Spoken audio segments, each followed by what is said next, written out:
Voici les indispensables avec Justine Fraissinet. Bonsoir Justine. Bonsoir David, bonsoir à tous. Alors cette journée montre un Emmanuel Macron plus offensif que jamais et plus isolé que jamais aussi.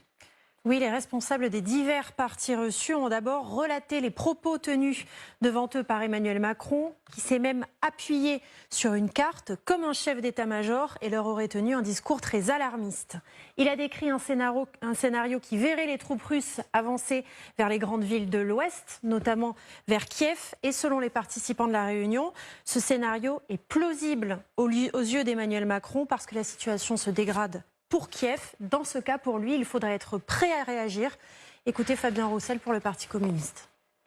Quand il envisage le scénario que le front établi à l'est de l'Ukraine bouge et qu'il avance vers Odessa ou vers Kiev, il ne faudrait en aucune manière le laisser faire. Et que c'est ce qui pourrait engager une intervention.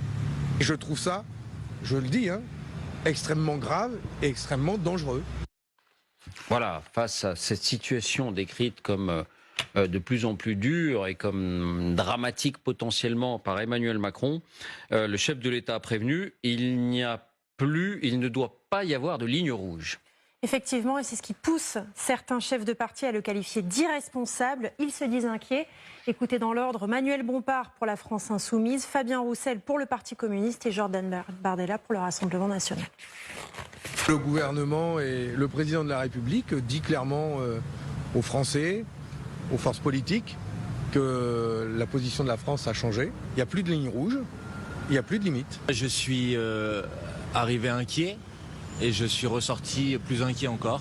Il a dit à plusieurs reprises qu'il ne fixait pas de limite dans l'action de la France en Ukraine et que, je cite ces termes, il fallait soutenir l'Ukraine quoi qu'il en coûte. Le président de la République est prêt à un soutien sans limite et semble-t-il jusqu'au boutiste à l'Ukraine.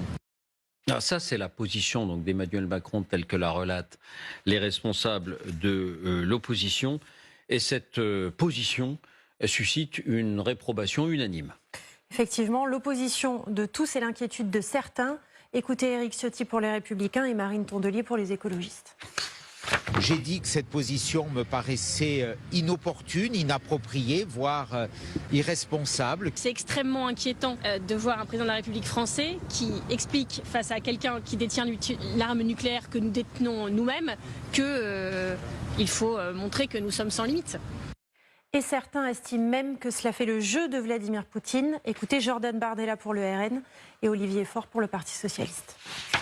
Je lui ai indiqué que les différentes positions qui ont été les siennes ces derniers jours, elles faisaient le jeu de Vladimir Poutine et du Kremlin en exposant au monde et à nos adversaires les divisions du camp occidental. Nous avons essayé de lui expliquer que loin d'avoir construit une ambiguïté et créé de la dissuasion vis-à-vis de Vladimir Poutine, il avait au contraire offert une clarté inédite à Poutine puisque l'ensemble de ses alliés ont expliqué qu'ils n'iraient pas mettre de soldats au sol en Ukraine.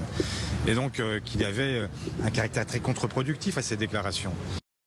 Voilà pour ces positions en France. Et tout cela, évidemment, est observé de très près par le Kremlin.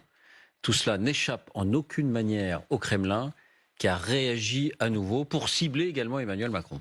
Effectivement, plusieurs prises de parole ces derniers jours. Aujourd'hui encore par la voix de Dmitri Peskov, le porte-parole du Kremlin. Écoutez.